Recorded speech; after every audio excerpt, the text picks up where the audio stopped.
Le film commence avec un jeune homme nommé Ricky O, qui est arrêté pour meurtre et condamné à 10 ans de prison. Avec un traitement équitable, une telle peine pourrait être tolérable. Mais dans le futur, toutes les prisons sont devenues privées. Et cela signifie qu'à l'intérieur de leurs murs sombres, les gardiens fixent leurs propres règles tordues. Règles. Ces types louches utilisent les prisonniers comme leurs esclaves personnels, mais ils n'ont aucune idée de qui vient juste de passer leur porte.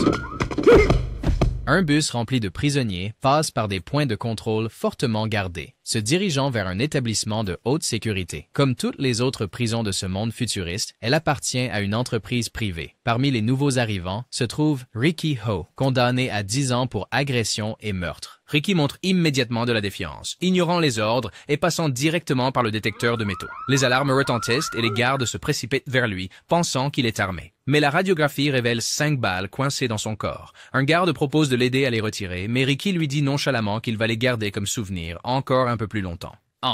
La prison est divisée en 4 sections, nord, sud, est et ouest. Chaque bloc a un chef parmi les détenus qui règnent sur son secteur avec l'autorisation de la direction. Ensemble, ils se nomment fièrement le gang des 4. Un matin, Samuel, le bras droit du bloc nord, capitaine, est occupé à intimider et à frapper un prisonnier âgé dans les toilettes. Le vieil homme a presque terminé de purger sa peine, mais Samuel menace qu'il ne sortira jamais plus tôt à moins que Samuel lui-même ne le permette. Pour bien se faire comprendre, Samuel écrase un petit train jouet que le vieil homme a construit avec amour comme cadeau pour son son.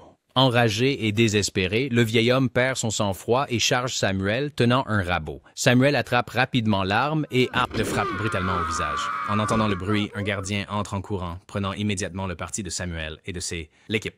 Soudain, Ricky intervient, faisant trébucher Samuel si parfaitement que le tyran tombe face contre une planche remplie de clous. Les sbires de Samuel traînent nerveusement leur patron blessé, trop effrayé pour affronter ce nouveau détenu coriace. Plus tard, soignant son visage bandé, Samuel planifie sa vengeance. Ses copains suggèrent d'engager un gros bras nommé Zorro, qui a été à nouveau placé en isolement pour avoir enfreint les règles. Samuel rencontre secrètement un gardien corrompu, le soudoyant avec son salaire spécial de détenu pour accélérer la libération de Zorro.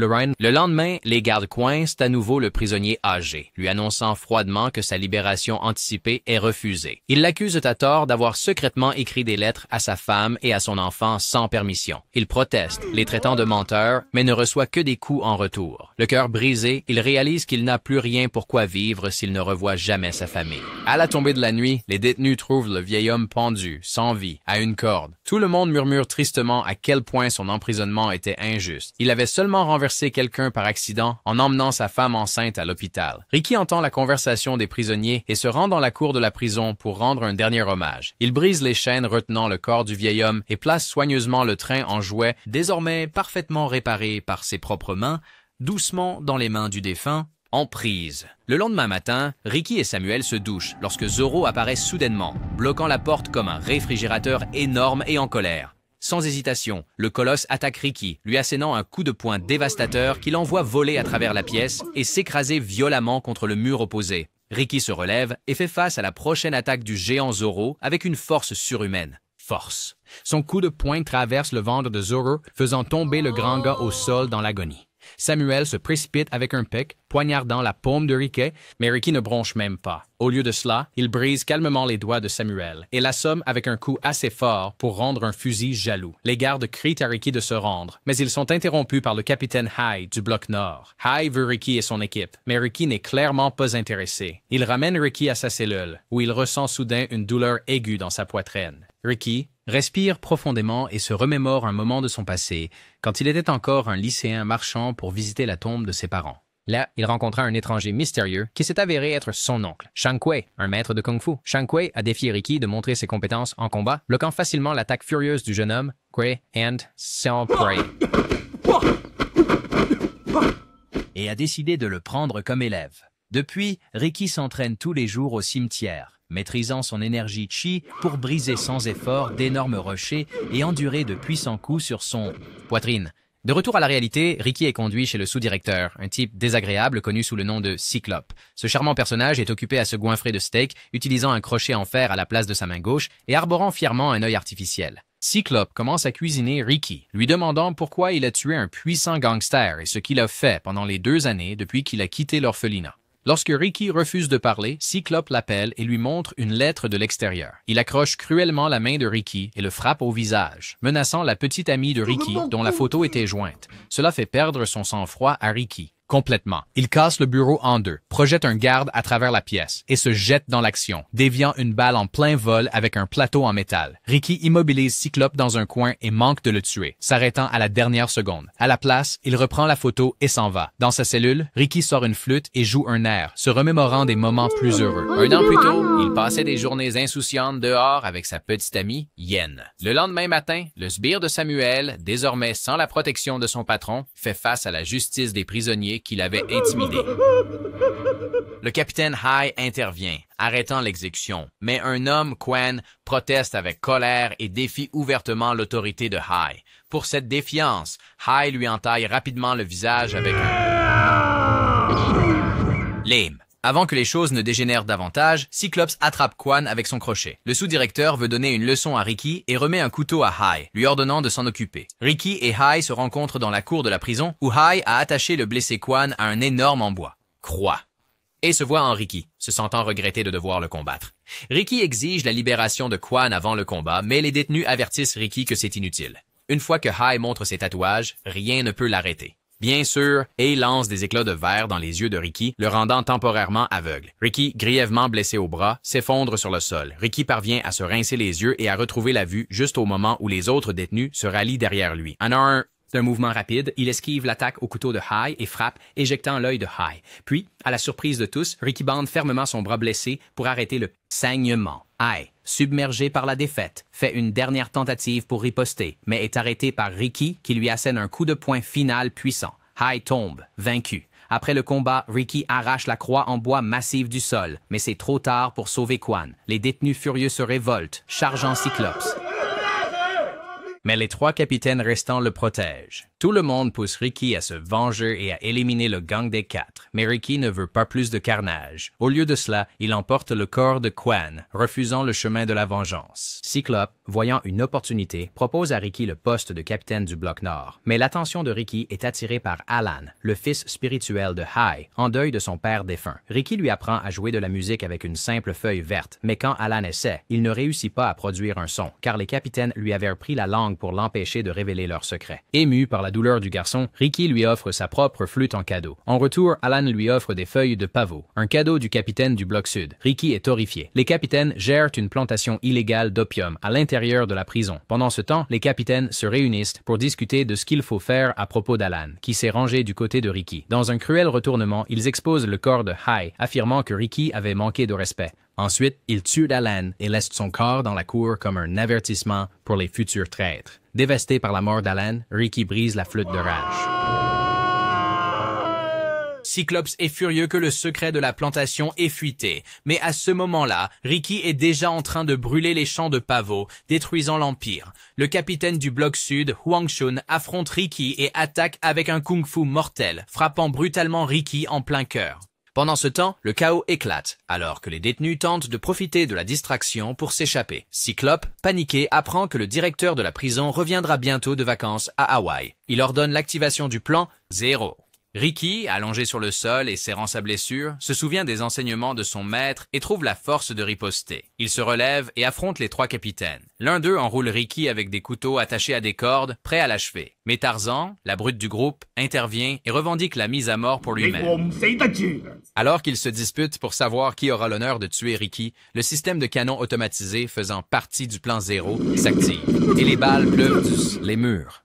Tout le monde s'abrite. Tarzan attrape Ricky et le traîne dans une pièce voisine, mais, à leur horreur, la pièce commence à se remplir de ciment liquide. Ricky parvient à percer la porte en fer, tirant le capitaine stupéfait en sécurité. Cyclope avait prévu de sacrifier Tarzan, mais maintenant que le plan a échoué, il confronte Ricky sur le escalier. Ricky est prêt à exposer la plantation illégale de pavots de Cyclops. Mais juste au moment où il s'apprête à frapper, le ciment se solidifie, immobilisant Ricky. Cyclops le capture, et le lendemain, le directeur de la prison arrive, sortant de sa voiture avec son fils gâté, Wang, à ses côtés. Wang, le genre de gamin qui pense que le monde lui doit tout, regarde Cyclope comme s'il était de la poussière sous ses pieds. Mais le karma ne perd pas de temps. Wang trébuche sur le tapis rouge et juste comme ça, le directeur ordonne à un prisonnier de perdre un œil pour l'avoir mal posé. Brutal, mais c'est comme ça que le pouvoir se manifeste ici. Le directeur s'en prend ensuite à Cyclope, furieux du chaos survenu pendant son absence, surtout après avoir appris que la plantation d'opium a pris feu. Cyclope tente de sauver la face en présentant Ricky comme le responsable. Ricky se tient là, enchaîné et encastré dans du ciment, des pieds à la tête, telle une sculpture d'art moderne ratée. Mais quand Ricky aperçoit les invités, il se libère soudainement. En un éclair, il attrape le directeur à travers les barreaux de la cellule, promettant de le punir pour son empire de drogue. Wang panique naturellement et crie que Cyclope a sauvé son père. Juste à ce moment-là, Tarzan traverse le mur comme un bulldozer vivant, repoussant Ricky et l'emprisonnant avec des barres de fer tordues. Le passage à tabac commence, un spectacle divertissant pour le directeur et son fils. Mais Ricky ne reste pas à terre longtemps. Se libérant à nouveau, il assène un uppercut qui disloque la mâchoire de Tarzan, puis enchaîne avec un coup qui écrase le poing de son ennemi. Tarzan s'effondre, assommé. Ricky reste ferme, criant que les prisonniers ne sont pas des insectes, ce sont des gens. Mais le directeur a d'autres idées. Le plafond de la cellule commence à descendre. Une mort lente et écrasante se profile, au-dessus. Ricky résiste de toutes ses forces, soutenant la lourde dalle par pure force de volonté. Mais Cyclope a un autre atout dans sa manche. Il déclenche une décharge électrique qui projette Ricky au sol. Cela semble être la fin, jusqu'à ce que Tarzan, à peine vivant, se sacrifie pour sauver Ricky. Ricky se libère, fracassant les barreaux de fer, mais quand il essaie de sauver Tarzan, c'est trop tard. Le plafond écrase le géant. Ricky, consumé de rage et de chagrin, rappelle à tout le monde que même Tarzan avait des gens qui l'attendaient à l'extérieur, des êtres chers espérant son liberté. Mais son discours est interrompu lorsqu'une trappe s'ouvre sous ses pieds. Ricky plonge, enchaîné dans une fosse au centre de la cour de la prison. Le directeur déclare que pour sa rébellion, Ricky sera enterré vivant en guise d'avertissement pour les autres. 2 prisonniers tentent de protester, mais ils sont abattus sur le champ. Les gardes ordonnent aux détenus restants de couvrir Ricky avec de la terre. Il ne résiste pas et leur dit même de ne pas risquer leur vie pour lui. Le directeur précise que si Ricky survit 7 jours sous terre, il sera libéré. Cyclope plante soigneusement un tube de bambou creux dans le sol, donnant juste assez d'air à Ricky pour souffrir plus longtemps. À la tombée de la nuit, l'inquiétude se répand parmi les détenus. Mais ensuite, dans l'obscurité, une douce mélodie sifflante flotte dans la cour. Ricky se bat encore. Les 2 capitaines survivants essaient de faire taire Ricky en bouchant le tube en bambou avec un morceau de viande, mais Ricky, parce qu'il est un survivant endurci, casse le bambou en 2 et utilise la viande tombée comme son prochain repas. Affamé et enterré, Ricky s'accroche au souvenir de son amour perdu, Yen. Dans un flashback douloureux, on voit Yen rentrer chez elle tard un soir. Elle tombe sur des hommes en train de faire et de consommer de l'opium. Un des gangsters l'aperçoit et l'enlève. Elle parvient à s'échapper, mais dans sa panique, elle glisse d'un toit et tombe à sa mort. Cette tragédie alimente la haine ardente de Ricky pour le trafic de drogue. Consumé par la vengeance, Ricky a retrouvé l'homme responsable. Le gangster lui a tiré 5 balles dans la poitrine. Mais Ricky n'a même pas bronché. Il a abattu l'homme d'un coup fatal, scellant ainsi son destin à la fois comme héros et comme condamné. C'est pourquoi Ricky est derrière les barreaux. Il a choisi la vengeance plutôt que la justice. Après 7 jours éprouvants,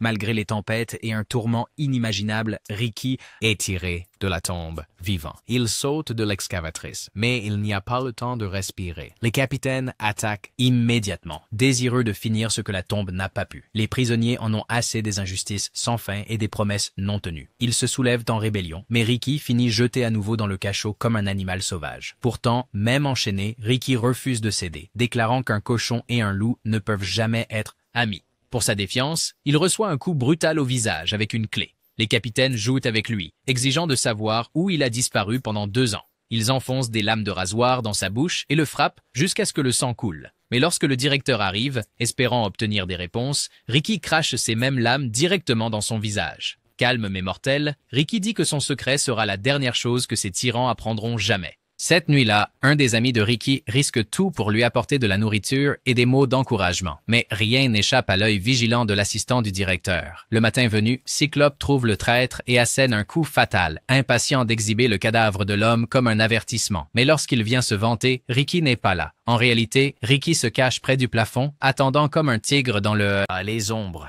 Il tend une embuscade aux gardes, tuant l'adjoint et blessant Cyclope. Les renforts arrivent, mais pas à temps pour sauver l'ami mourant, que Ricky remercie avec une tristesse silencieuse. Propulsés par la rage, les prisonniers attaquent Cyclope, coupant sa main restante et le transformant en une figurine d'action vivante, sans les bras. La rébellion explose. Les détenus s'affrontent aux gardes, luttant bec et ongles pour s'évader. Ricky rejoint la mêlée, menant l'assaut qui force les gardes à battre en retraite. Il attrape Cyclope, exigeant d'être emmené au directeur. Pendant ce temps, le directeur et son fils gâté sont occupés dans la cuisine, dégustant des plats et punissant les chefs pour des saveurs qui ne répondent pas à leurs normes élevées. Mais leur cruauté est interrompue lorsque Ricky fait irruption. Cyclope protège Ricky avec son corps, prenant les balles destinées aux combattants. Le directeur n'hésite pas, il tire sur Cyclope quand même. Prouver sa loyauté ne signifie rien ici. La bataille finale commence. Les derniers chefs de bloc attaquent les alliés de Ricky, tandis que Ricky lui-même affronte 2 maîtres d'arts martiaux. L'un d'eux, Quan Chu, ébouillante Ricky avec de l'eau bouillante. Mais le karma frappe vite. Sa jambe se coince dans un baril, et Ricky achève le travail, sectionnant le membre. Le dernier chef de bloc survivant tente une fuite désespérée. Mais le directeur n'a pas de place pour les lâches. Il met fin à la vie avec une balle explosive. Problème résolu. De façon désordonnée. Mais le directeur n'est pas un homme ordinaire. Il s'avère être un maître des arts martiaux avec un étrange virage. Il se transforme en un géant massif et grotesque et défie Ricky à un duel final. Le monstre écrase Ricky à travers un pilier de pierre, mais Ricky riposte, enfonçant son poing à travers le corps de la bête. Pourtant, le directeur ne tombe pas. Sa force grandit à chaque attaque, se nourrissant de l'énergie de Ricky. Mais Ricky en a assez de jouer jeu. Rassemblant sa force, il jette le directeur dans un énorme hachoir à viande. La machine rugit et tout d'un coup, le tyran est réduit à néant. Victorieux, Ricky s'en va, tenant la tête tranchée de son ennemi. Il met fin au chaos, arrêtant la bagarre entre détenus et gardiens. Puis, dans un dernier geste, il abat le mur de la prison, menant ses camarades prisonniers vers la liberté. Et c'est ainsi que Ricky a transformé un cauchemar en un victoire. Si vous voulez connaître le nom de ce film épique, consultez la description. En attendant, laissez un commentaire sur les films fous et exagérés que vous avez regardés récemment. N'oubliez pas de cliquer sur j'aime et de vous abonner pour que nous puissions continuer à vous proposer des histoires plus folles comme celle-ci.